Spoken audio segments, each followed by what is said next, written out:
아이 공동체를 배우다. 오늘 벌써 10번째 시간입니다.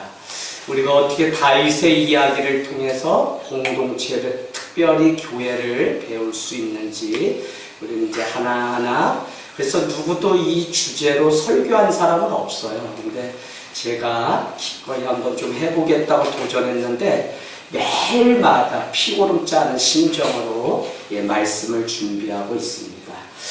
여러분, 우리는 말씀을 보면서 늘 주의해야 될 게 있어요. 그 한 가지는 뭐냐면, 오늘 우리가 읽은 이 본문의 스토리, 이야기 줄거리가 어떻게 흘러가야 되는지, 가고 있는지를 보는 일 너무 중요합니다. 그러나 더 중요한 것은 특별히 이와 같은 역사서들은 하나님의 이 보이지 않는 손길이 어떻게 움직여가고 있는지를 우리는 잘 볼 수 있어야 돼요. 즉, 하나님의 손길이, 우리가 그 손길을 놓쳐버리게 되면 고난 속에서 좌절과 낭망을 경험하게 되지만, 하나님의 손길이 오늘 그 사건 속에 있다고 믿게 되면, 붙잡게 되면 우리는 위기를 기회로 삼고 오히려 우리에게 있는 그 환난과 고난 뒤에 감춰진 하나님의 계획하심을 볼 수 있는 위로가 있다는 것입니다.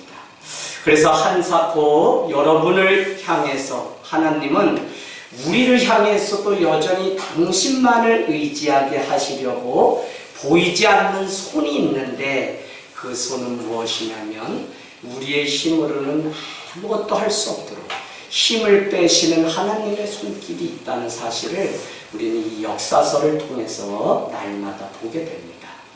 이 사실을 알게 되면 내게 당한 그 고난도 하나님의 은혜임을 우리는 고백하고, 그것이 시험이 아니라 오히려 주님을 향해서 걸어가는 좋은 믿음의 기회가 된다는 사실을 우리는 보게 돼요.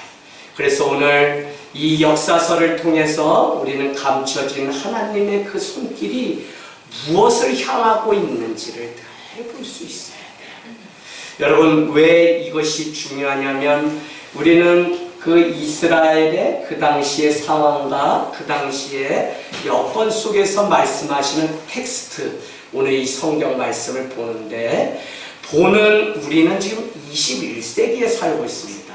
그러면 오늘 내 삶의 자리에서 이 성경 말씀이 어떻게 상황화되고 나에게 하시는 말씀인지, 그것을 다시 내 삶에 적용하는 것은 바로 누구의 몫이냐면 성도 여러분의 몫이에요. 그래서 목사님이 여러분에게 말씀을 또 먹여주는 것이 아니라 제가 묵상하고 받은 말씀을 여러분에게 저는 전하는 것이고, 여러분은 여러분의 상황에 맞게끔 이 말씀을 다시 적용하고 심는 그런 작용이 우리에게 필요하다는 것입니다. 이 말씀은요, 오늘도 여러분의 삶에 계속적으로 대화를 신청하고, 오늘도 하나님의 이 말씀은 여러분의 삶에 계속적으로 태클도 걸 수 있고, 이 말씀은 여러분의 삶의 위로도 될 수 있습니다. 그래서 오늘 22장의 이 말씀이 우리에게 무엇이라고 말씀하시는지 우리가 끊임없이 훈련받고 대화를 하기를 원합니다. 말씀을 듣는 것은 쉬운 게 아닌 것 같아요. 뭐냐면, 같은 말씀을 듣는데 제가 이야기하는 겁니다. 지금 하나님의 손길이 어디를 향해서 있는지를 우리는 눈여겨본다면, 그 하나님의 손길은 오늘을 살아가는 나에게는 어디로 가라고 가르치는지, 그것을 우리가 보고 해석해내고 내 삶에 적용하는 일은 너무나 중요해요. 이제 고등학교를 준비하는 우리 유리, 용아, 또 새로운 직장, 새로운 이사, 또 자녀가 아파요. 또 내가 무엇인가 도전하길 원해. 새로 이직을 하려고 해요.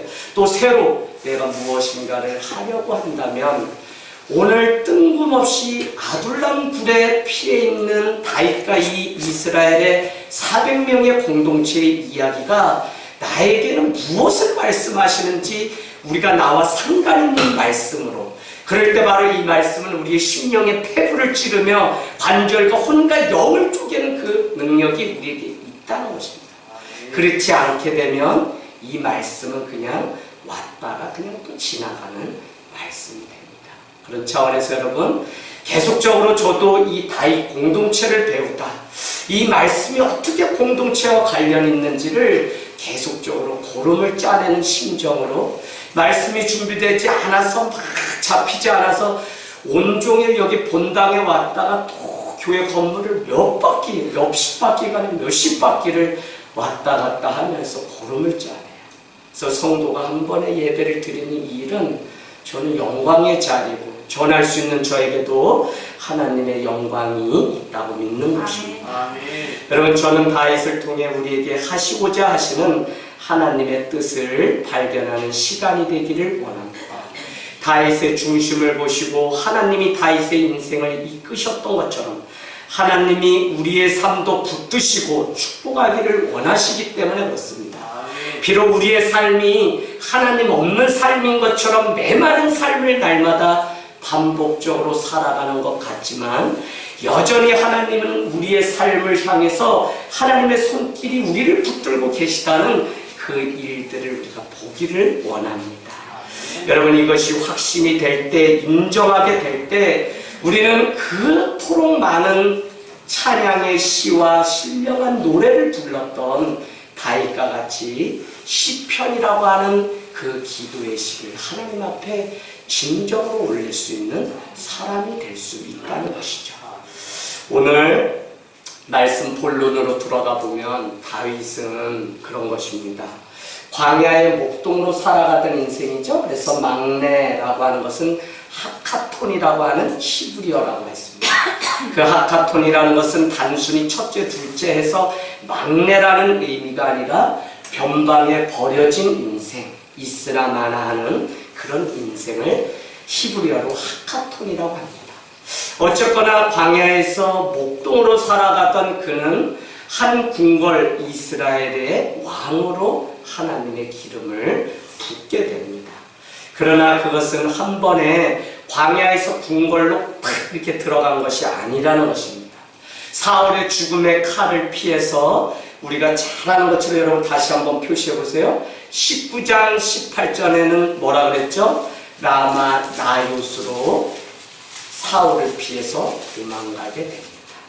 그런가 하면 여러분 기억나세요? 20장 6절에는 베들레헴이라는 곳으로 다시 다윗은 도망가게 돼요. 지난주에 우리가 말씀을 보아서 아시는 것처럼 제사장 아히멜렉이 있는 노비라고 하는 땅으로 21장 1절에는 또 피난을 도망을 가게 됩니다. 그런가 하면 21장 10절에는 다윗은 자기의 고향 가드라고 하는 곳에 가지만 아시스 왕이라고 하는 그 왕으로 인해서 너무 두려운 나머지 아기스 왕을 피하여 또 도망을 가게 됩니다. 저는 이 다윗의 일생을 추적하면서 이 땅 가운데 안전한 곳은 하나도 없다는 고백을 늘 하게 됩니다. 사랑하는 여러분, 우리가 궁예를 통해서 70여 명이 날마다 은혜받고 얼마나 큰, 그러나 돌아서고 세상을 향해서 눈을 열고 나가면 그곳에는 여전히 염려와 근심이, 여전히 불안과 근심이 우리의 발등 위에 놓여 있어요. 성경 말씀대로라면 말씀이 우리 발의 등이 되어야 되는데 삶의 실존은 그렇지 않다는 것입니다. 여러분, 그 사실 때문에 두려웠던 다윗은 결국 아기스 왕을 피하여 미치광이 노릇을 21장 15절에는 하게 되죠. 그랬더니 왕이 신하들에게 그렇게 이야기하죠. 아니, 사람들을 데리고 오는 건 좋은데 아니 미치광이를 나에게 데리고 오면 어떡하냐라고 이야기합니다. 누가 미치광이 노릇을 했어요? 다윗이 자기의 목숨을 지키기 위해서 도라이처럼 그렇게 행동하는 모습을 우리는 지난주에 보았습니다. 여러분, 저는 다윗의 인생을 보면서 마음 한편에 남는 한 구절의 말씀이 생각납니다. 그것은 다른 것이 아니라 안전함이란 이 땅에 없고 도피성 되신 예수 그리스도를 만나기 전에는 우리의 삶에 행복이 찾아오지 않는다는 것입니다. 그래서 잠언서 18장 10절이 오늘 우리에게 약속의 말씀인데 그것이 무엇이죠?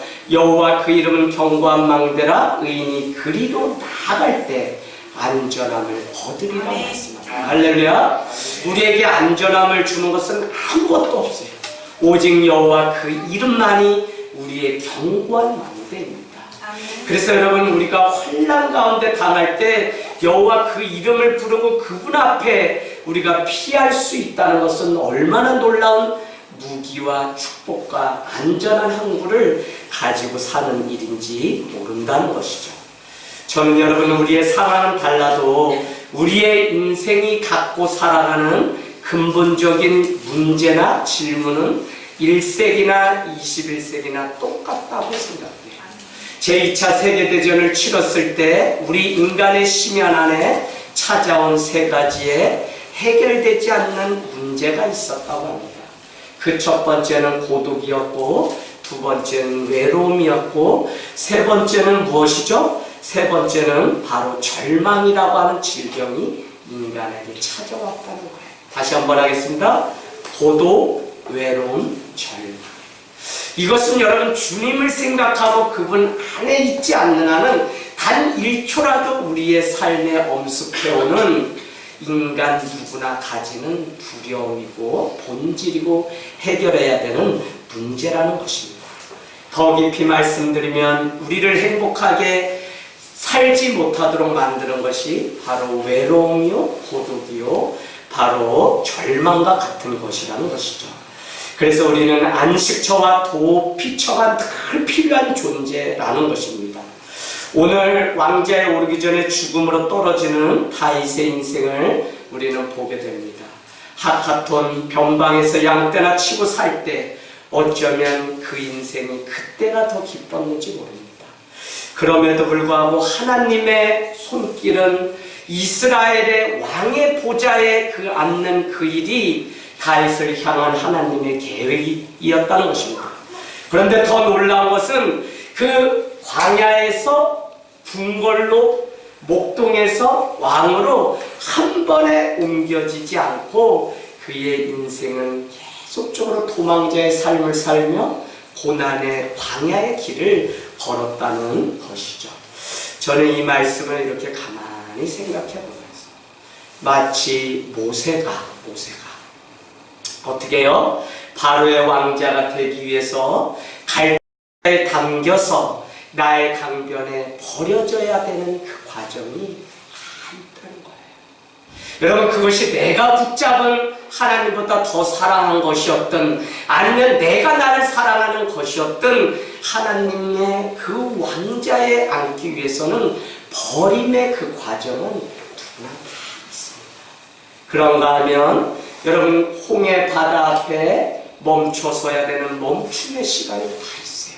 사람들은 그렇게 이야기합니다. 하나님의 일은 전진하는 것이고 앞으로 달려가는 것이기 때문에 홍해 앞에 멈춰서는 그 시간들이 허비며 하나님이 나와 함께하지 않는 시간이라고 생각해요.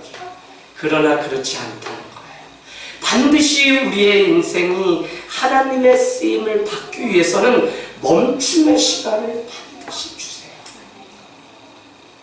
참 지금까지 하나님을 붙잡고 하나님 앞에 우리가 살아갈 수 있는 유일한 이유가 있다면 젊은 나이인 제 인생에도 아무것도 할 수 없고 다 놓아버리고 하나님만 보일 때까지 그냥 목 놓아 울어야 되는 그 멈춤의 시간이 다 있었던 것입니다.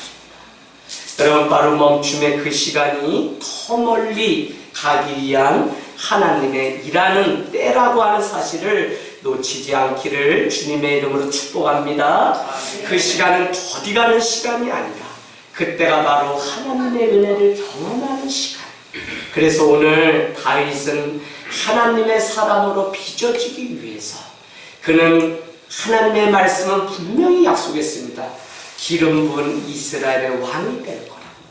그러나 그 약속이 하루아침에 이루어지지 않았다는 거예요. 그래서 우리는 히브리서 10장 34절 35절이 너무 중요한데 34절 35절이 뭐라고 이야기하죠? 우리에게 이렇게 얘기합니다. 너희는 담대함을 버리지 말라. 그러면 큰 상을 얻으리라. 너희에게 인내가 필요하면 하나님의 뜻을 행한 후에 약속하신 것을 얻기 위함이라고 말씀해요.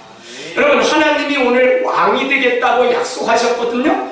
그러나 다윗의 인생 가운데 인내도 필요하고 하나님의 뜻 앞에 자기가 멈춰야 되고 언젠가는 또 자기 자신을 버려야 되는 모든 과정들이 그의 삶에 있었다는 것입니다. 할렐루야. 자, 그래서 오늘 다윗은 결국 고향 가드도 떠나게 되고 22장 1절에 보니까 아둘람 굴로 도망을 갔다고 그렇게 말씀하고 있어요. 아둘람 굴. 굴이면 침침하고 어둡고 무엇인가 여기서 내 인생이 다 끝났구나 하고 그곳에 숨어있는 동안 그 인생이 거기서 그냥 종쳤다고 생각하는 그곳이 바로 굴입니다. 그곳에 그의 형제와 아버지 온 집이 1절에 보니까 찾아왔다는 거예요. 흩어져 있고 언제 흩어졌죠?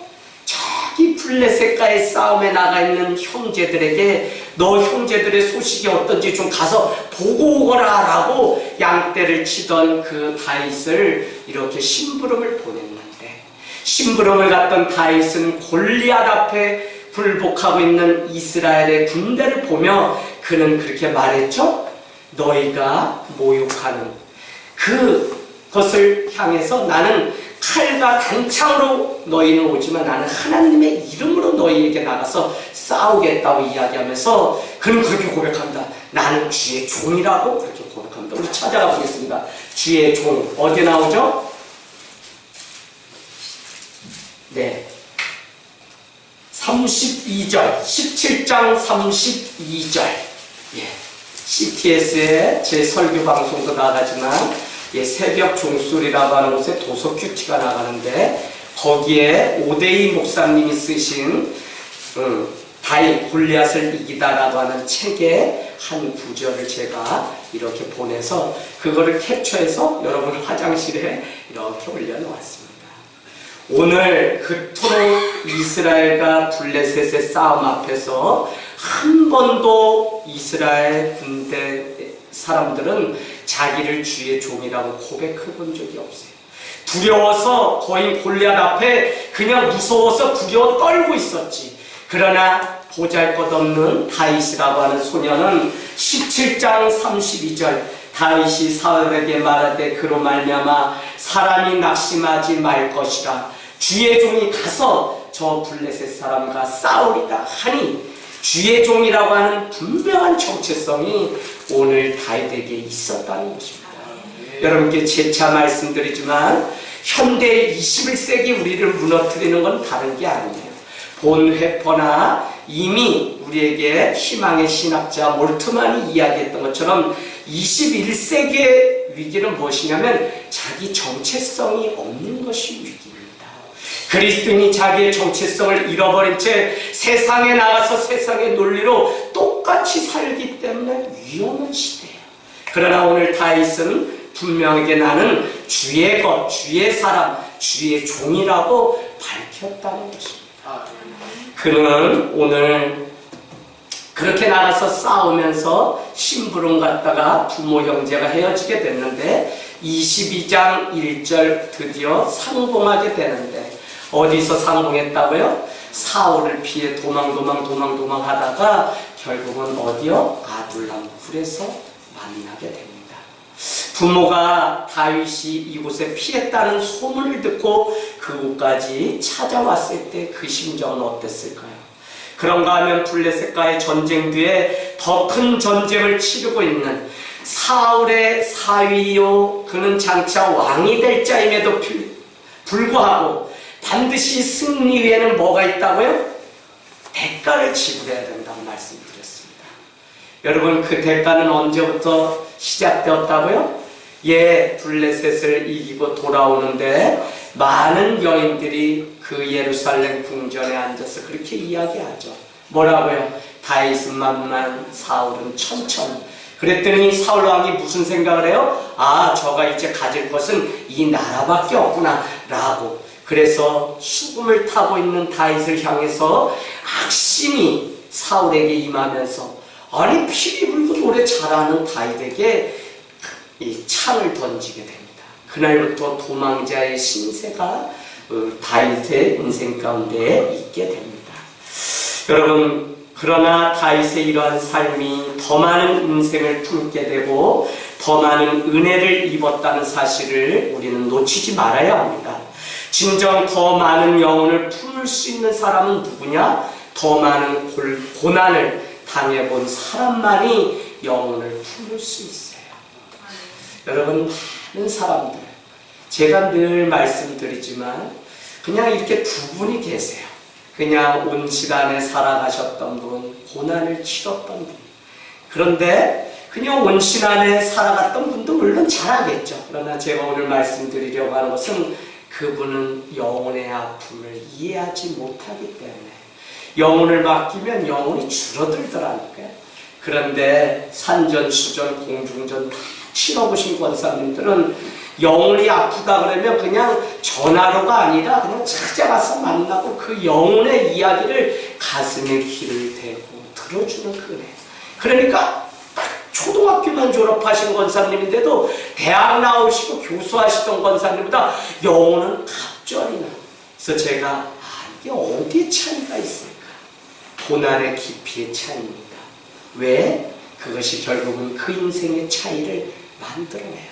단 우리가 조심해야 되는 것은 무엇이냐면 그 고난의 때에도 하나님의 손길이 어디에 있는지를 본 사람만이 그렇게 할 수 있지, 그것을 알지 못하는 사람은 왜 나만 하나님이 계시다면서 이렇게 나를 괴롭히고 내 인생을 비참하게 만드냐고 오히려 상처로 가지고 살아가는 사람도 있어요.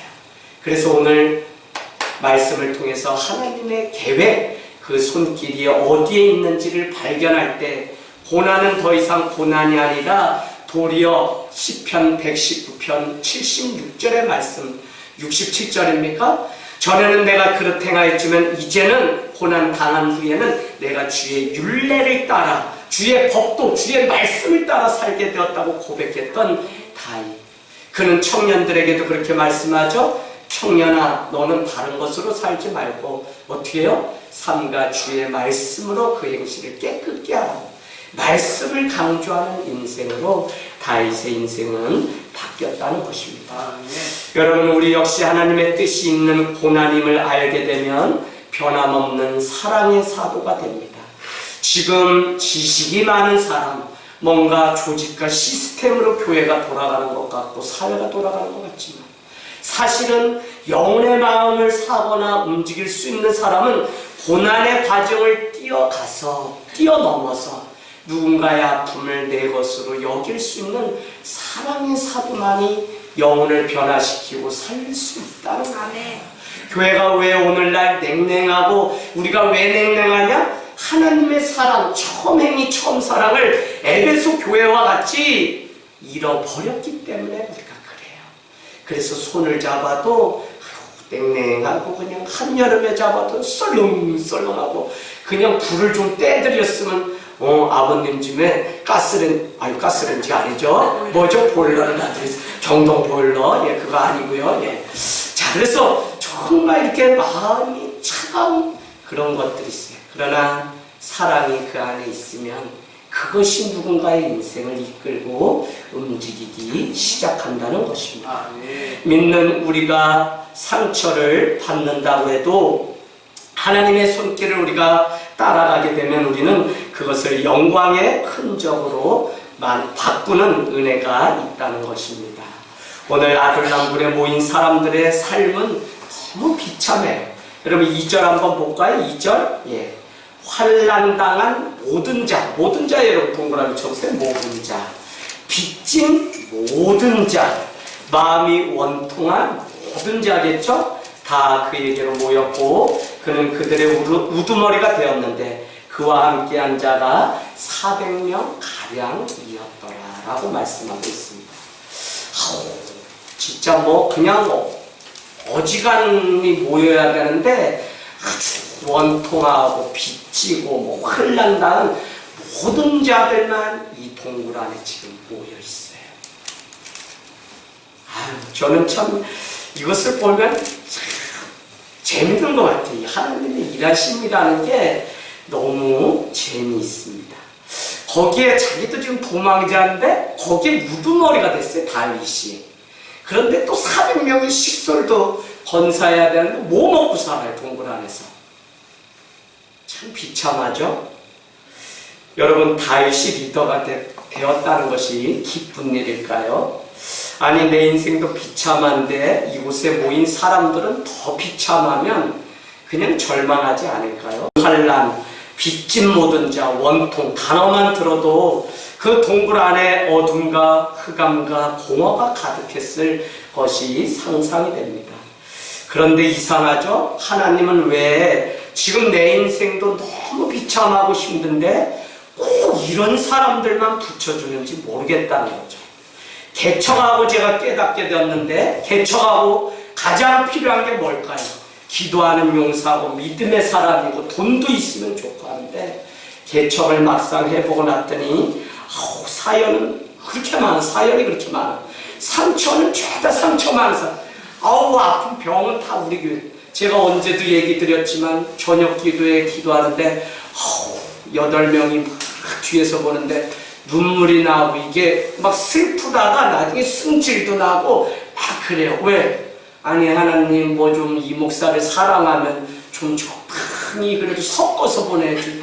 죄다 오늘 저녁에 와서 기도하는 분은 아버지는 엄청나게 찾는데 8분이 암 환자인데 암 종류도 다 각색 병든 자야. 그래서 제가 여기 앞에 맨 앞에 와서 정말 이렇게 목사님 가정까지 소풍을 갔는데 희귀병 앓고 있다는 그 말씀 듣고는 얼마나 교회 와가지고 그냥 큰 씨를 기도를 하나님 앞에 목놓았는지, 아유 하나님 살아계시고 저 사랑한다면서 저 죽이려고 작정하셨어요 하면서 제가 얼마나 원망을 했는지, 기도하고 나니까 교인들이 다 집에 가시고 안 계세요.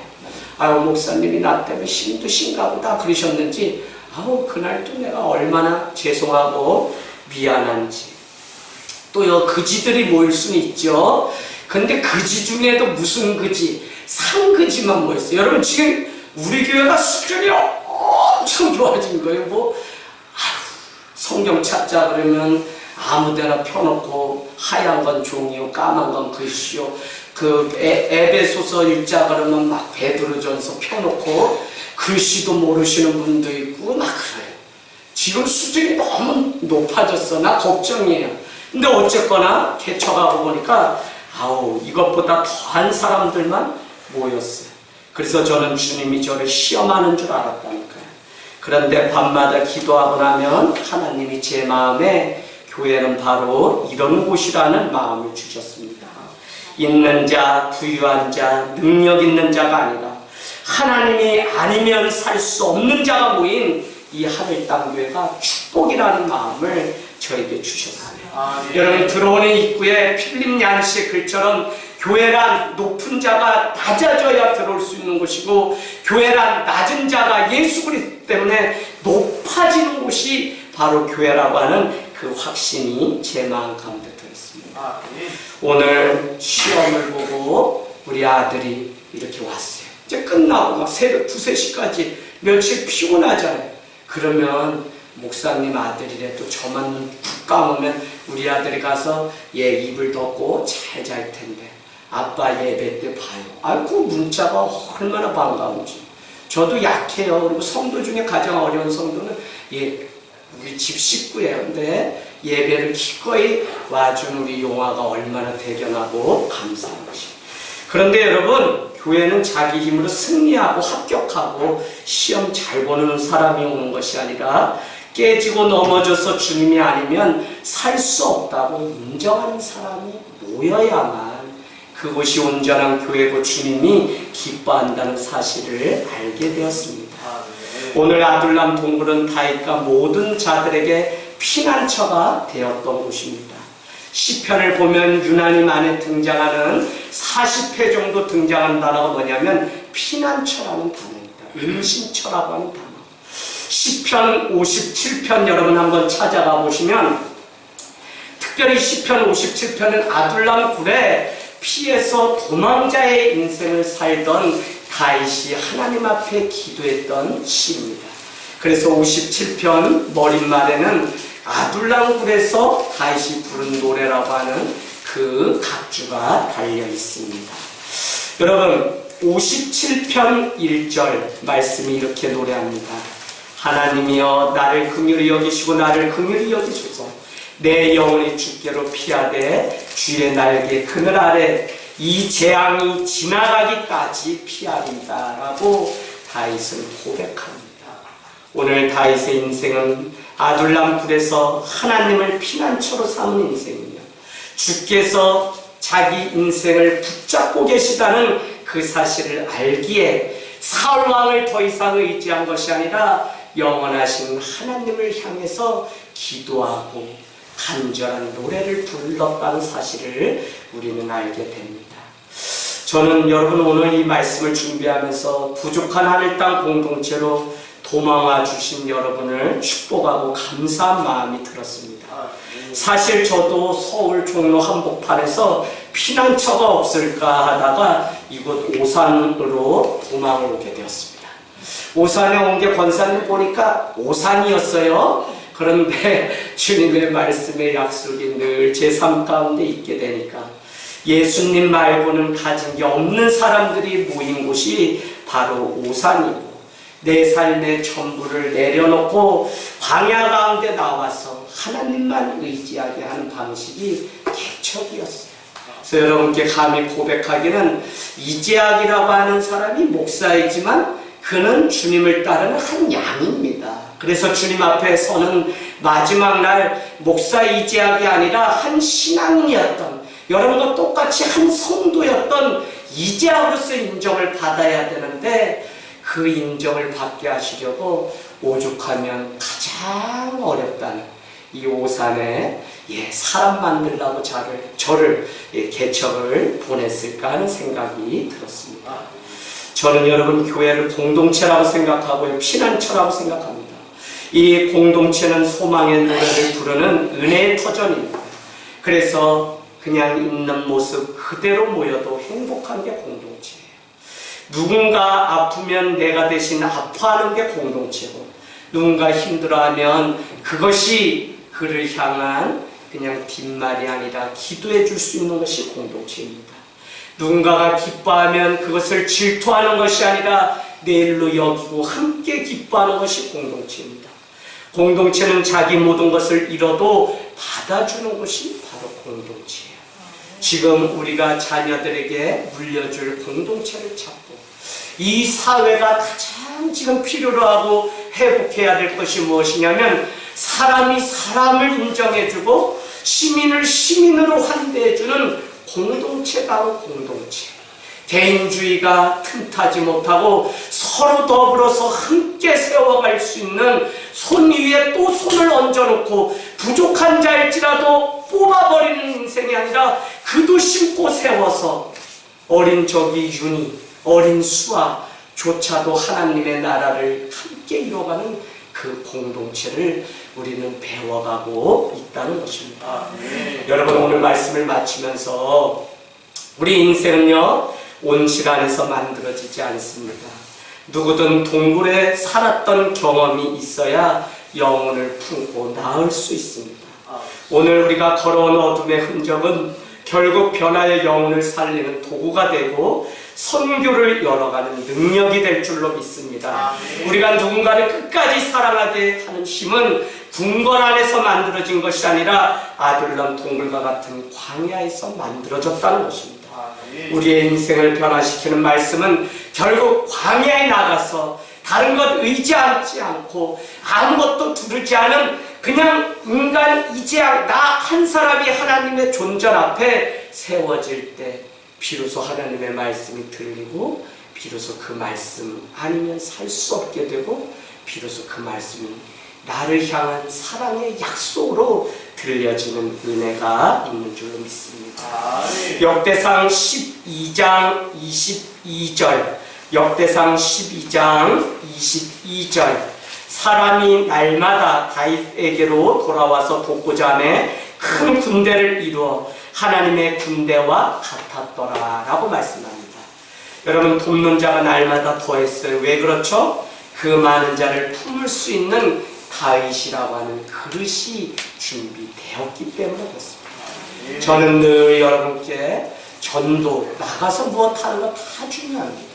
그러나 우리 자신이 하나님 앞에 서 있는 교회, 서 있는 신앙인이 되면 누군가 왔을 때 우리를 통해 주의 얼굴을 보게 되고 한 영영 세워집니다. 개척이 어려운 건 다른 게 아니었어요. 한 사람의 기도자가 세워지기까지 12월 12일이면 8주년이 됩니다. 그렇게 되기까지 얼마나 많은 왔다가 가요. 내 혼자는 어떻게 세울 수가 없어요. 집사님 때문에 갔다는 거예요. 왜요? 집사님이 예배 시간에 예배 드리지 못하고 핸드폰으로 카톡하고 막 이러니까 한 청년이 왔다가 떠난 이유를 신방 가서 물었더니 이 교회는 예배가 되지 않기 때문에 떠났습니다. 얼마나 미안했는지 몰라요. 그 자매가 미운 것이 아니라 그래서 무슨 이야기를 했냐. 그날부터 우리가 서지 않는 한은 한 사람도 설 수 없습니다. 우리 공동체를 세우려면 여러분 자신이 먼저 서야 됩니다라는 이야기를 들었습니다. 오늘 다윗이 그 고난의 과정에 무너지지 않고 하나님의 은혜 위에 말씀의 반석 위에 세워지게 되자 많은 사람들, 오늘 22장 2절은 400명가량이 모였다면 역대상은 더 많은 사람들이 전쟁 가운데 나아가서 싸워야 되는 상황 속에서도 돕는 자가 점점 더 많아졌다고 그렇게 말씀하고 있습니다. 아둘람은 회복의 장소입니다. 교회가 우리에게 회복의 장소이듯 그렇습니다. 지금 여러분 광야에 헤매고 있지 않습니까? 지금 도망자가 동굴로 기어들듯 하나님의 몸속으로 여러분은 파고 들어가야 됩니다. 하나님의 임재 가운데 피난처로 삼는 은혜가 있기를 원합니다. 아멘. 주님의 백성들 가운데서 오히려 위로를 얻고 위안을 구해야 됩니다. 이게 바로 공동체예요. 그런데 이 사실을, 이 원리를 모르게 되면 세상에 가서 세상 사람들에게 넋두리를 하며 마치 신앙이 아무 값어치가 없는 것이냐, 교회를 다녀도 소용이 없고 교회를 다니면서 기도를 해도 시험에 떨어지고 하는 일들로 주의 영광을 가리게 됩니다. 비극적인 경험과 상처로 인해 힘들고 어렵다고 해도 아둘람 굴 교회는 여러분의 인생을 품어주는 곳입니다. 이곳에 피한 사람들과 진정한 교제를 나누는 곳이 바로 공동체입니다. 사실 이 광야에서 살아남는 비결은 공동체의 멤버가 되는 것입니다.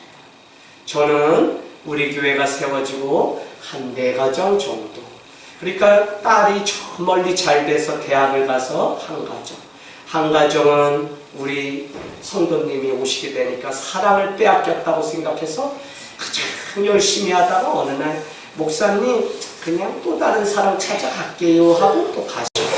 2가정은 선교단체를 통해서 하나님의 말씀으로 잘 무장됐다고는 하지만 여전히 다른 이상적인 공동체를 찾아서, 그래서 비교적 그냥 오시는 분들 잘 정착해서 1년에 한 가정씩 이렇게 따박따박 공동체의 일원이 됐지만 떠나신 분들의 이야기를 들으면서 늘 안타까운 게 뭐냐면, 공동체 안에 내가 깊이 들어가서 성도 안에 깊은 교제를 경험하게 되면 사실은 나도 그 사람을 상처를 주고 그 사람도 나를 상처 주고, 그러나 그 안에 사랑이라는 이름, 아니 말씀이라는 그것 때문에 서로 성숙해져가는 아름다움이 이 공동체 안에만 있는데 우리는 그 사실을 놓치고 살아가는 것을 보게 돼요. 어디에도 여러분 없습니다. 내가 더 깊이 낮은 자의 자리에 머물러서 주님의 약속하심, 아니 주님만 보일 때까지 엎드릴 때만 우리는 아름다운 공동체의 일원이요 천국의 백성이 될 수 있다는 것입니다. 여러분, 오늘 이 아둘람 공동체가 생기기까지 도엘이라고 하는 어처구니 없는 한 사람이 등장합니다. 21장에도 이미 등장했었죠. 언디어, 그가 어디 노비라고 하는 곳에 도망을 가서 그곳에 아히멜렉이라고 하는 제사장을 만나서 다윗은 먼저 뭐를 구했죠? 빵을 달라고 21장에 보면 합니다. 그리고 또 하나는 무기와 칼을 달라고 이야기합니다. 그럴 때 아히멜렉은 다윗이 했던 거짓말을 듣고 그대로 믿고 자기에게 있는 모든 것을 다 주게 됩니다. 그때 그 모든 광경을 영탐했던 사람이 누구냐면 사울에게 충성되이 보여서 자기의 이득을 취하려고 했던 누구요? 도액이라고 하는 한 사람입니다. 자신의 이득을 따라서 기회를 엿보는 사람, 도액. 자신의 기분에 따라서 살아가는 사람입니다. 자신을 주장하여 뜻을 관철하려고 했던 사람입니다. 하지만 그가 보지 못한 것이 있는데, 공동체란 자기 주장을 하는 것이 아니라 자기를 부인하고 십자가를 날마다 따라가는 것이 될 때, 그래서 오늘 다윗은 선지자 갓의 충고대로 유다 땅 헤렛 수풀로 가게 됩니다. 5절 말씀이죠. 22장 5절. 그때 사울의 귀에 들린 것은 무엇이냐면, 다윗과 함께하는 사람들이 어떻게 해요? 400명이 이곳에 나타났다 하는 이야기를 다윗을 쫓고 있는 사울 왕의 귀에 들리게 됩니다. 사울 왕은 가서 베냐민 지파에게 이렇게 책망합니다. 너희는 내가 다윗과 그 무리들을 찾고 있는데 한 번도 그 정보 인포메이션을 나에게 주지 않고 너희는 오히려 그와 성경에 보니까 공모했다고 하는 단어가 등장합니다. 그때 그 기회를 놓칠세라 도액이라고 하는 사람은 어떻게 해요? 그에게 다가가서 아히멜렉과 그 다윗이 빵과 무기와 칼을 주고받은 그 이야기를 그대로 여과 없이 고자질하게 됩니다. 그게 13절에 나오죠. 13절. 이에 아히멜렉은 자기를 찾아온 사울 왕에게 나도 다윗에게 내가 속았다. 나도 그가 그 도망가는지 몰랐고 그가 21장 3절에 등장하는 것처럼 왕이 보내서 내가 심부름을 급히 오냐고 아무것도 준비해서 오지 않아서 나에게 먹을 빵도 좀 주면 좋겠다. 근데 그 빵은 누구라며? 하나님께 예배를 드리고 남는 빵. 그거는 누구만 먹죠? 제사장에는 먹을 수 없음에도 불구하고 다윗은 그것을 달라. 이 말씀은 결국 마태복음에 등장하게 되죠. 안식일에 제자들이 길을 가다 미리 삭을 먹게 되자 바리새인들이 정결 예식에 어긋난다고 해서 흉을 보게 됩니다. 그때 예수님은 구약의 다윗도 전쟁 가운데 싸움 가운데 밀을 먹고 빵을 구하였다는 말씀을 이야기하면서 안식일의 진정한 주인은 나라고 말씀하고 있습니다. 여러분, 안식일이 저기 이스라엘 가면 타이머가 발달해서 손가락 안 하고 아무것도 안 하고 일도 안 하고 버튼 누르고 뭐 이런 것도 안 한다고 그러잖아요. 근데 진짜 그래요. 저도 가봤더니 그냥 1층에서 뭐 10층까지 가는데 1시간 걸려도 좋고, 그래서 그냥 또 그들의 심리 안에는 뭐가 있냐면 우리와 같이 이방인들이 오히려 와서 그 버튼 눌러줘서 자기가 가고 싶은 층에 가기를 원해요. 근데 말도 하지 않나요? 그러면 재수 좋으면 자기가 가고 싶은 8층 누르면 되는 거고, 제가 탔는데 20층 누르면 20층 가서 또, 그러니까 그들은요, 안식일이 주는, 오늘날로 말하면 안식일 첫날 주님이 부활하셔서 지키는 이 주일이 주는 그 은혜와 그 기쁨을 누리지 못한 채 율법에 매여서 살아가는 자들이라는 것이죠. 어쨌거나 아히멜렉이 그 빵을 주었다는 것이죠. 또 칼도 주었습니다. 그런데 여러분, 지난주 말씀 기억나세요? 결국 성경에 보니까 주의 말씀은 날쌘 검과 같아서 관절과 골수를 쪼개요. 내가 주는 빵은 뭐라고요? 그냥 그게 육신의 빵이 아니라 주님의 말씀이 우리의 빵이라고 그렇게 이야기하죠. 양식이라고. 그래서 결국은 주의 성전에 뛰어든 다윗은 다른 것을 구한 것이 아니라 빵과 칼은 다른 의미로 영원히 세상을 살아갈 말씀을 구하여서 떠나게 되었다는, 지난주 제가 이렇게 여러분께 어렵게 말씀을 드렸습니다. 여러분, 그 과정을 오늘 도액이 왕에게, 사울 왕에게 다 이야기해요. 그러자 도액이 화가 나서 제사장들을 다 죽이라고 하는데, 그날 죽었던 사람이 몇 명이냐면 18절에 가보세요. 몇 명요? 85명의 제사장이 죽습니다. 여러분, 하나님이 기름 부은 제사장이나 예언자나 왕은 절대 죽이면 안 됩니다. 그래서 다윗도 사울 왕을 죽일 수 있음에도 불구하고 그의 칼에 피를 묻히지 않았다는 거예요. 그런데 오늘 이 사울 왕은 벌써 범죄함의 일들이 막 일어나게 됩니다. 우리는 사울 왕의 범죄를 이미 익히 알고 있죠. 전쟁이 맞춰졌을 때 노획물을 취하면 안 되는데 그런 것도 자기가 막 취하게 되고 자기가 뛰어들어서 제사도 자기가 막 드리게 돼요. 그건 누구의 몫이에요? 제사장의 몫인데. 자, 그래서 우리는 오늘 도에게 그 죄를 보게 돼요. 그러나 오늘 말씀의 결론은 그 도에게 모습이 내게도 있다는 것입니다. 사울 왕의 완전 자기 중심적으로 오늘 전쟁과 그 다윗을 죽이려고 하는 그 욕심을 우리가 보았다면 제사장의 임무가 예배하는 것이 아니라 마치 왕인 자신을 비호해 주는 것이 제사장의 임무로 여기는 사울의 어처구니 없는 모습을 보게 돼요. 그런가 하면 오늘 우리가 드리는 이 예배당 성소라고 하는 것은 배고픈 사람이 도망을 와서 그의 필요를 채우는 것이 아니라 왕과 국가가 지켜온 그 전통을 지켜주는 것이 바로 제사장이 오늘날로 말하면 목회자가 해야 되는 것처럼 그렇게 여기는 사람이 사울 왕이었다는 것입니다. 여러분, 마치 왕의 요구대로 대신 나가서 우리 왕이 이 민족이 잘 되게 해달라고 주수를 베푸는 사람이 오늘 제사장인 것처럼 사울은 그렇게 요구하고 있다는 것이죠. 이에 아부와 첨의 말로 이득을 취하는 도액을 봅니다. 어느 시대나 종교와 정치는 서로 견제나 분리나 일치의 다양한 모습을 가지고 존재했습니다. 그러나 종교나 제사장이 나라와 왕이 썩어가고 있는데 침묵하면 적당히 동조하는 죄악을 보게 됩니다. 나단 선지자는 다윗이 어떻게 우리아의 밧세바를 범했을 때 그의 죄악을 다 드러내는 일들을 감당했습니다. 제사장의 그 죄를 지적하는 그 이야기를 듣고 어떻게 해요? 다윗은 시편 51편에 보면 나의 죄가를 도말하지 마소서, 나에게 정직한 영을 주소, 나에게 정결한 영을 부어달라고 시편 51편에 회개의 노래, 그냥 자기의 눈물에 베개 침상에 가장 적줄 정도로 그렇게 회개하는 장면이 나옵니다. 여러분, 오늘을 교회와 오늘을 살아가는 성도와 그 안에 목회자들은 각성해야 됩니다.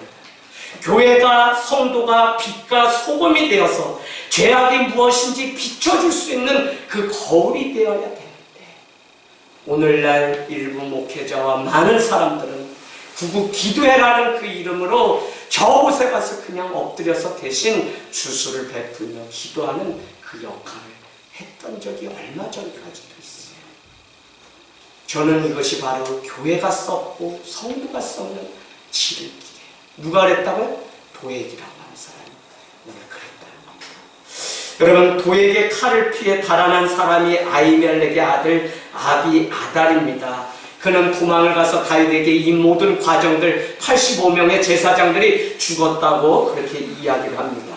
오늘 도액의 모습을 보면서 그의 잔인함을 보게 돼요. 그러나 그것이 내게 있다고 말씀하고 있습니다. 오늘 말씀은 늘 내 안에 있는 교활함을 끄집어 내어 주었습니다.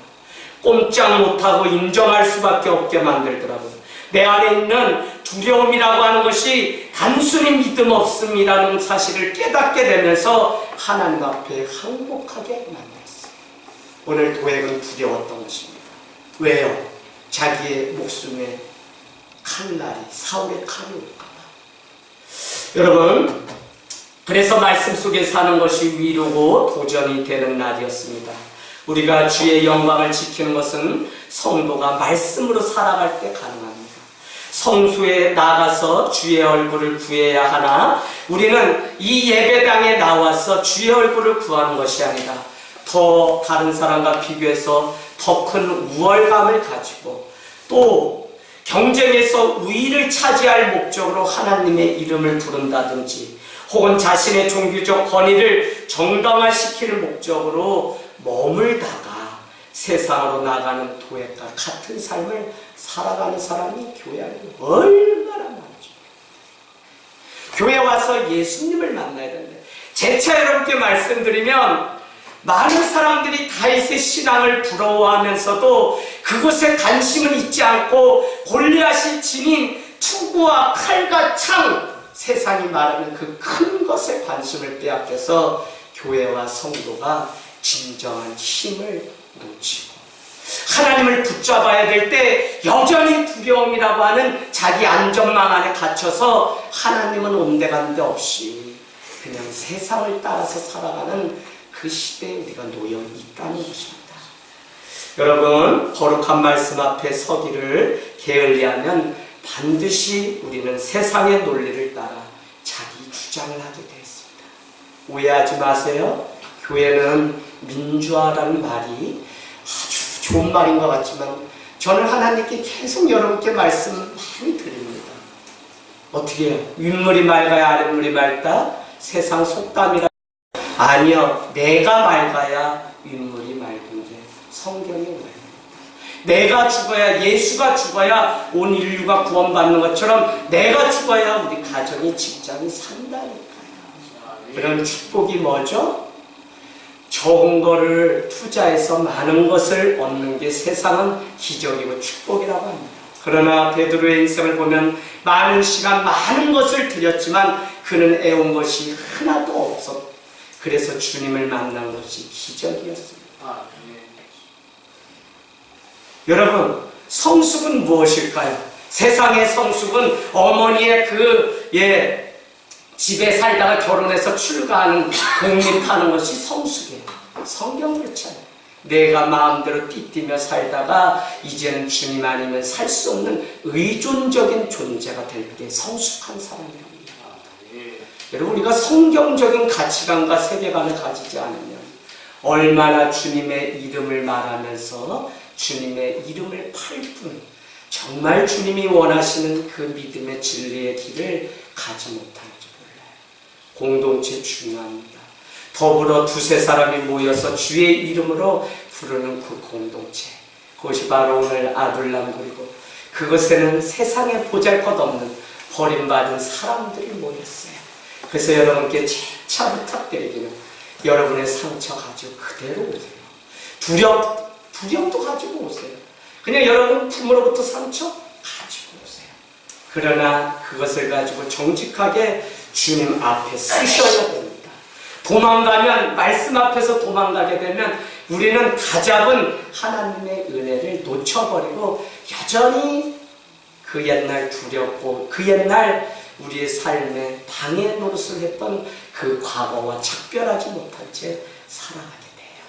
저는 오늘 이 말씀을 통해서 여러분에게 또 도전이 되는 은혜가 있기를 원합니다. 우리 이 시간 같이